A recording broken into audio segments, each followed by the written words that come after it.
Bismillahirrahmanirrahim. Assalamualaikum warahmatullahi wabarakatuh. Hai teman-teman semuanya, selamat datang kembali ya di channel Studio Horor. Bagi kalian yang baru saja bergabung atau mengunjungi channel ini, channel Studio Horor akan membahas berbagai cerita misteri, tentunya dalam bentuk kemasan podcast.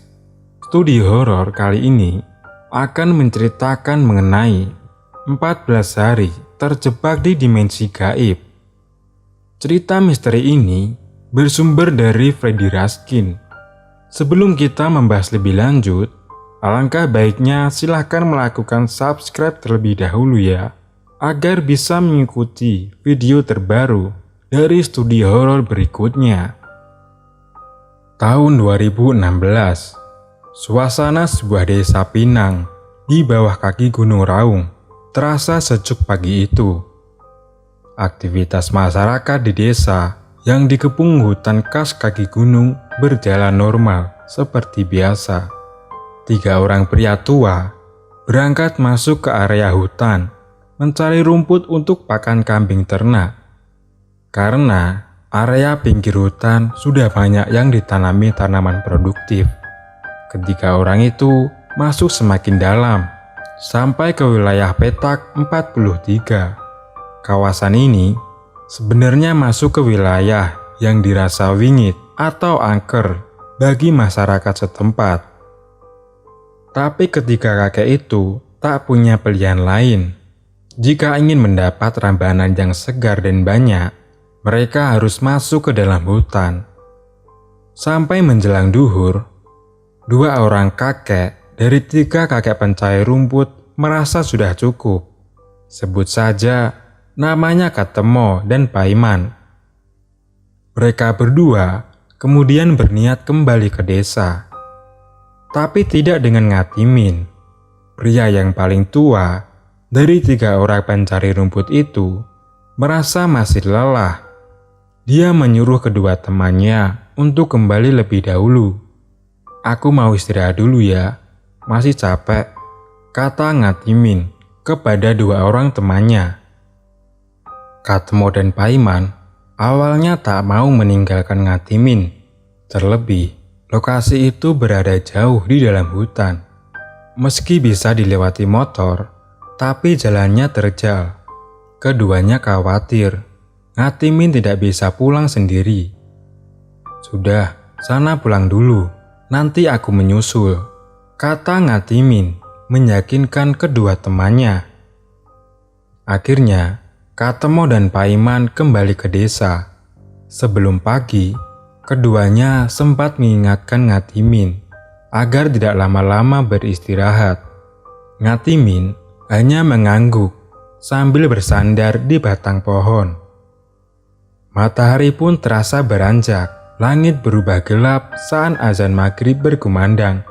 Di desa, Ijah, istri dari Ngatimin, menunggu-nunggu kabar suaminya. Dia lalu mendatangi rumah Katemo dan Paiman, menanyakan keberadaan suaminya. Katemo dan Paiman pun terkejut. Mereka tak mengira Ngatimin belum juga pulang sampai hari gelap. Singkat cerita, Ngatimin ternyata tak pulang sampai keesokan harinya. Begitu juga keesokan harinya lagi. Pihak desa pun akhirnya turun tangan. Babinsa, Babin Kantipnas, dikerahkan untuk menyusuri hutan untuk mencari jejak keberadaan dari Ngatimin. Tapi hasilnya nihil. Mereka hanya bisa menemukan sepeda motor milik Ngatimin, lengkap dengan rumput yang sudah disiapkannya, tapi tidak dengan Ngatimin. Pria tua itu seolah menghilang begitu saja. Tim pencarian pun semakin melebar. Petugas dari tim SAR ikut turun juga. Hari-hari terus berganti, hingga lebih dari 1 pekan berlalu. Tapi belum ada tanda-tanda ditemukannya Ngatimin. Istri Ngatimin, Ijah, sudah seperti kehabisan akal, tak tahu lagi harus melakukan apa. Beberapa kerabat Ngatimin sampai menggunakan jasa paranormal untuk menerawang di mana Ngatimin berada. Dari jawaban paranormal itu hampir sama. Ngatimin dibawa makhluk halus yang tinggal di dalam hutan wingit itu. Tapi hingga hari ke-9 masih belum ada tanda-tanda upaya pencarian itu berhasil. Tepat di hari ke-10, ada sekelompok pemuda di Desa Pinang yang akhirnya merasa harus ikut dalam pencarian Ngatimin. Mereka selama ini merasa jika peran petugas dianggap cukup jika memang Ngatimin hilang dengan cara yang normal. Mereka terdiri dari 6 orang. Semuanya adalah remaja yang belum menikah. Separuhnya pengangguran, sisanya pekerja serabutan. Sebut saja namanya Sedana, Kadek, Daryanto, Helmi, Kirom, dan Irham. Dari ke-6 pemuda itu, Daryanto adalah salah satu yang punya kemampuan lebih di dunia gaib. Selain karena garis keturunannya, Daryanto juga menekuni kemampuannya itu. Sedangkan Kadek, Sedana, Helmi, Kirom, dan Ilham lebih kepada teman-teman yang selama ini kerap mengikuti kemana Daryanto mempertajam ilmunya.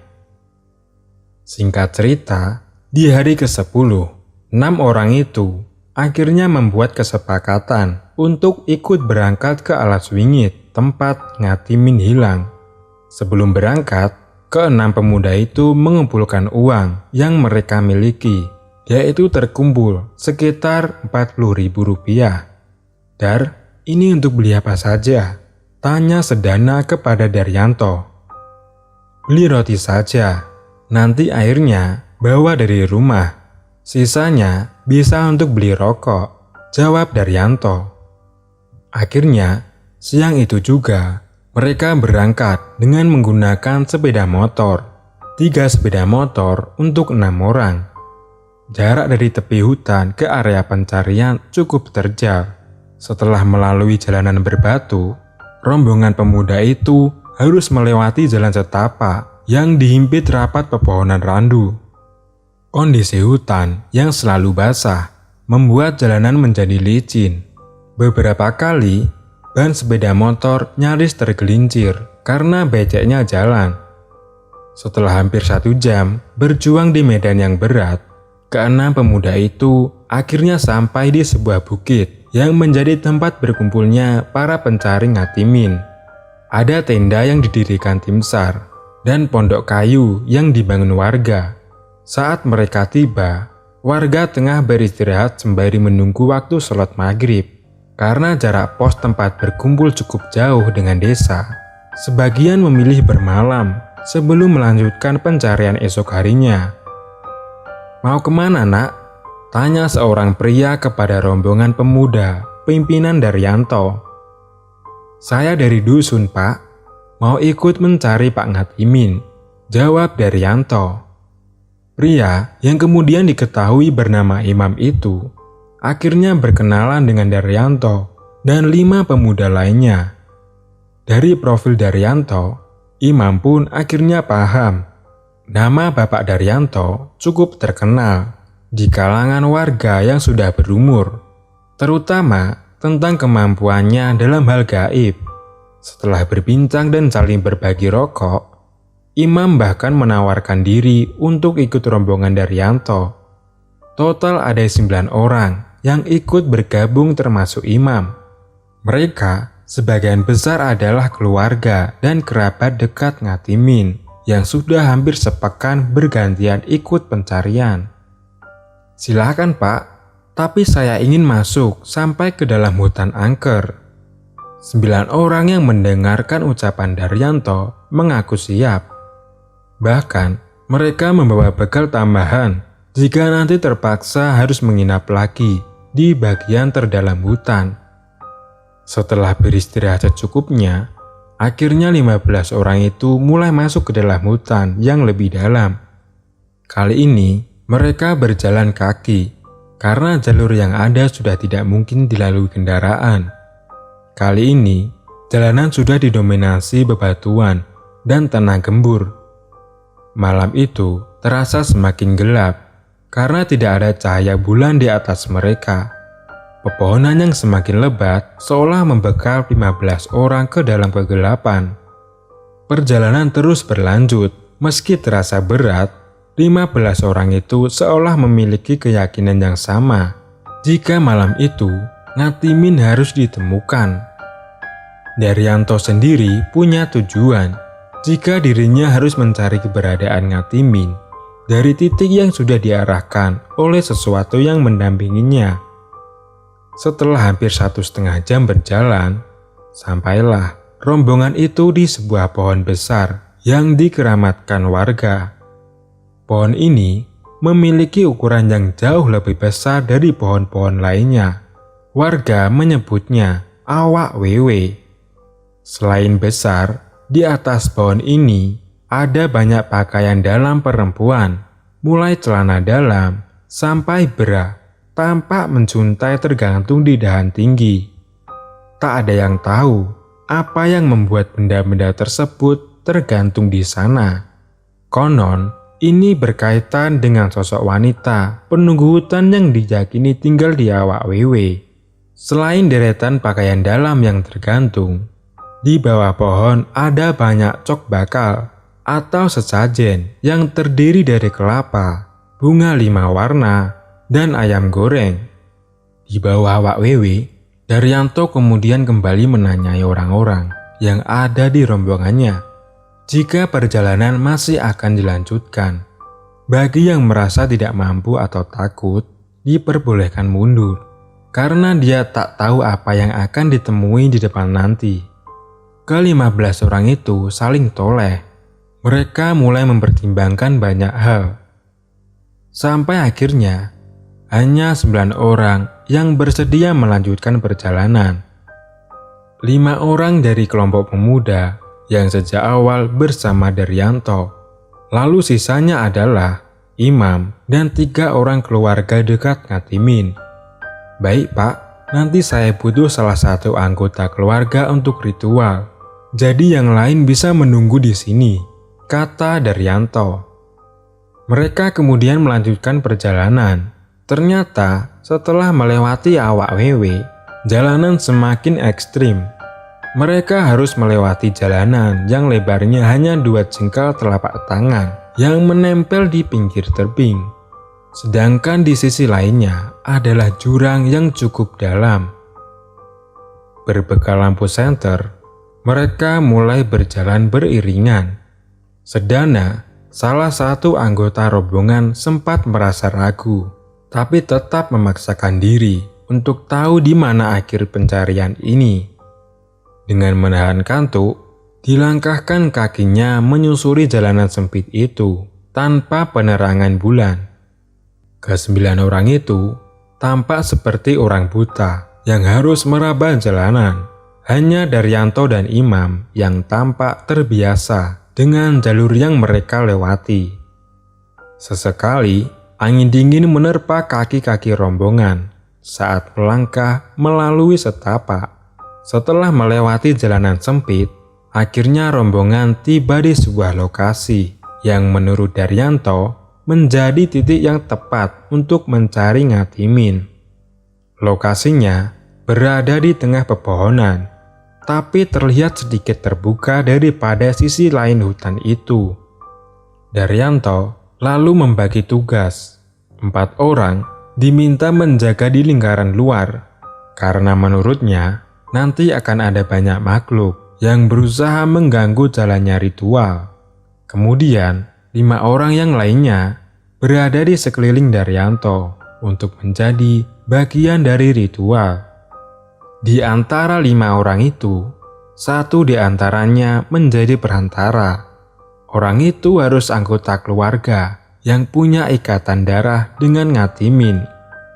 Akhirnya, Salimilah yang dipilih karena masih kerabat dekat Ngatimin dan terhitung yang paling berani. Setelah yakin, Daryanto memulai ritual. Dibakarnya 4 jumput dupa yang dibawanya. Selama proses itu berlangsung, Daryanto meminta semua orang mematikan penerangan, entah itu korek atau senter. 10 menit berlalu, Salimi mulai merasakan tubuhnya dirambati energi. Lalu, kemudian dia hilang kesadaran. "Assalamualaikum, Mbah," kata Daryanto menyapa sosok itu. Sosok yang merasuki Salimi tak menjawab. Dia hanya mengeram. Lalu tubuhnya membungkuk layaknya harimau. "Permisi, Mbah. Saya ingin tanya, di mana Mbah Ngentimin berada saat ini?" tanya Daryanto. Salimi yang masih kerasukan lalu menunjuk-nunjuk ke sebuah arah sambil tubuhnya bersiap untuk berlari. Daryanto yang khawatir Salimi akan berlari dan hilang, lalu meminta ketiga orang lainnya untuk memegangi Salimi. Daryanto lalu memasang sebuah tali di leher Salimi. Dia juga memasangi leher Salimi dengan lonceng untuk berjaga-jaga jika nanti Salimi lepas terlalu jauh. Salimi sempat meronta-ronta. Tubuh Imam dan 2 orang lainnya nyaris terpental saking kuatnya Salimi. Setelah berhasil diikat, Salimi mulai berjalan. Cara jalan Salimi mirip dengan cara jalan harimau, bertumpu kepada tangan depan dan lutut. Belum 10 meter berjalan, Imam menarik tali yang mengikat Salimi. Imam ingin memastikan kondisi tubuh Salimi, karena tanah yang ada di tempat itu banyak terdapat sisa-sisa kayu yang terpotong. Benar saja, ternyata telapak tangan dan lutut Salimi sudah berdarah. Imam meminta agar Daryanto mengganti penunjuk jalan yang lain, agar tidak melukai tubuh Salimi lebih parah. Daryanto pun paham, lalu menyadarkan Salimi kembali. Setelah beristirahat sejenak, Daryanto kembali menawari Salimi apakah masih bersedia menjadi mediator, dan Salimi tak menolak. "Apa yang dimulai malam ini harus selesai malam ini juga," jawab Salimi. Akhirnya ritual kedua dimulai. Daryanto mengatakan ritual kedua ini kemungkinan akan menjadi yang terakhir. Selain karena jumlah dupa yang sudah menipis, Salimi juga sudah kelelahan. Dupa-dupa kembali dibakar. Kali ini, Daryanto menghabiskan semuanya. Tak ada lagi yang tersisa di kantung kain yang dibawanya. Aroma dupa langsung menyeruak ke seisi hutan. Bahkan Sedana dan beberapa pemuda lainnya ikut mencium bau dupa yang lebih kuat. Tak lama setelah asap dupa menyebar, Sedana yang berdiri bersama Kirom merasakan semua suara seolah berhenti. Suara jangkrik dan hewan malam yang sempat menemani sejak tiba di lokasi itu mendadak hilang. Yang tersisa hanya kesunyian.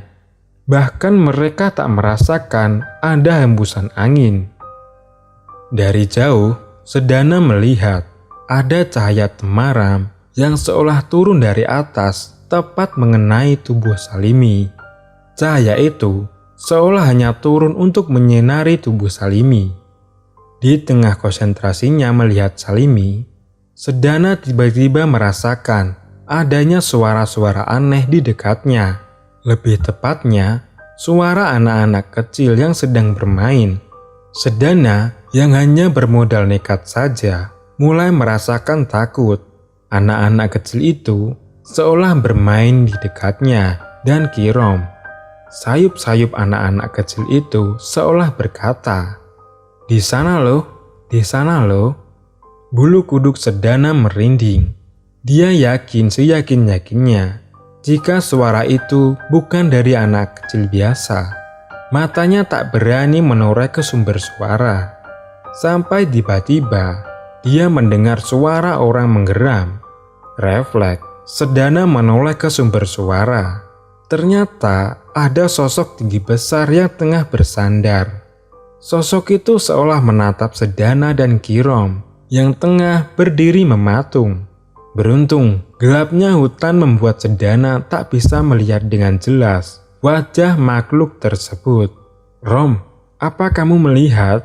tanya Sedana sambil menarik kaos Kirom. Iya, sudah jangan dilihat," bisik Kirom kepada Sedana. Meski takut setengah mati, anak-anak muda itu berusaha menahan diri agar ritual yang sedang dijalankan Daryanto tak berujung sia-sia. Di tempat ritual, Salimi merasakan jika kali ini dirinya bisa mengontrol kesadarannya. Salimi sempat mendengar mantra terakhir dari Daryanto. Ya Allah, ya Allah. Sebelum akhirnya apa yang dilihatnya tak lagi hutan gelap. Salimi melihat hutan itu seperti tempat terang di siang hari. Banyak orang berseliweran, tidak sepi seperti hutan pada umumnya. Salimi pun langsung menghentikan salah satu pria yang ditemuinya. "Permisi Pak, saya mau tanya, apa ada pencari rumput yang tersesat di sini?" Pria itu tak menjawab, ia hanya tersenyum, tapi jarinya menunjukkan ke sebuah arah. Salimi pun menunduk takjim dan mengikuti arah yang ditunjukkan orang itu. Di tengah keramaian, Salimi akhirnya menemukan Ngatimin. Dia sedang terduduk lemah sambil bersandar di sebuah batu. Salimi ingat sekali jika jalanan itu berada tak jauh dari pos tenda yang didirikan tim SAR dan beberapa warga. "Aku weruh, aku weruh, aku weruh." Salimi berteriak sampai kemudian dia kembali tersadar dan matanya langsung menangkap gelapnya hutan seperti awal dia datang. Salimi lalu memberitahu Daryanto tentang apa yang dilihatnya. Daryanto tersenyum. Dia merasa jika ritualnya berjalan lancar. "Ya wis, ayo balik Pak, Mbah Ngatimin sampun ketemu," kata Daryanto. Setelah berterima kasih kepada penunggu hutan itu melalui batinnya, Daryanto bersama rombongannya kembali ke arah pos kemah. Karena kondisi Salimi mengalami luka, perjalanan pun dilakukan dengan pelan-pelan. Rombongan itu baru tiba di pos SAR saat matahari mulai terbit. Tak menunggu lama, Imam langsung mengabari koordinator tim SAR yang ada. Awalnya, mereka sempat tak percaya lantaran lokasi yang dimaksud sudah sering mereka lewati dan tidak ada apa-apa. Akhirnya, koordinator tim SAR bisa diyakinkan.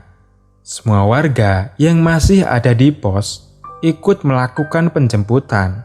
Dan ternyata benar, Ngatimin ditemukan berada di lokasi yang dimaksud dengan kondisi yang lusuh karena tak makan berhari-hari. Ngatimin pun langsung dibopong warga. Imam tak bisa menyembunyikan kebahagiaannya. Air matanya meleleh melihat saudaranya akhirnya bisa ditemukan. Ngatimin pun langsung dibawa ke rumahnya oleh warga dan tim SAR. Sementara itu, setelah kondisi Ngatimin membaik, dia pun mulai bercerita bagaimana yang dialaminya selama hilang. Ngatimin bercerita jika dirinya tertidur siang itu, tepat saat azan beduk atau zuhur. Tak terasa, Ngatimin baru terbangun pada waktu maghrib. Dia pun buru-buru berlari untuk pulang. Padahal saat itu, dia membawa sepeda motor dan seikat besar rumput. Tapi anehnya, Ngatimin seperti merasa tersesat di hutan itu. Dirinya tidak bisa menemukan jalan pulang. Setiap berlari meninggalkan hutan, dia justru kembali ke titik awalnya tertidur. Ngatimin berulang kali mencoba untuk pulang, tapi hasilnya tetap sama. Dia sempat melihat kedua temannya masuk ke hutan mencarinya. Tapi saat dipanggil, keduanya tak mendengar. Sampai akhirnya mulai ada petugas TNI dan polisi yang masuk hutan untuk mencarinya. Ngatimin berteriak-teriak meminta tolong. Sampai tepat di depan petugas, tapi tetap saja tidak ada yang mendengar. Sampai akhirnya Ngatimin merasa lemas. Berhari-hari tanpa makan dan minum membuatnya kelelahan. Ngatimin pun memilih duduk bersandar di sebuah batu sambil melihat lalu lalang orang yang sedang mencarinya. Sampai kemudian orang-orang bisa melihatnya dan menyelamatkannya setelah 2 minggu ia menghilang.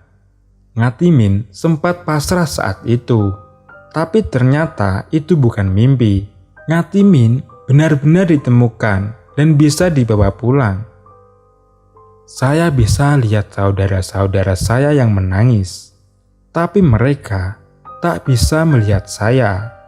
Cerita Ngatimin kepada orang-orang yang mendengarkan ceritanya itu. Dan cerita pun selesai. Terima kasih teman-teman karena sudah menonton video terbaru dari Studio Horor. Sampai bertemu kembali. Wassalamualaikum warahmatullahi wabarakatuh.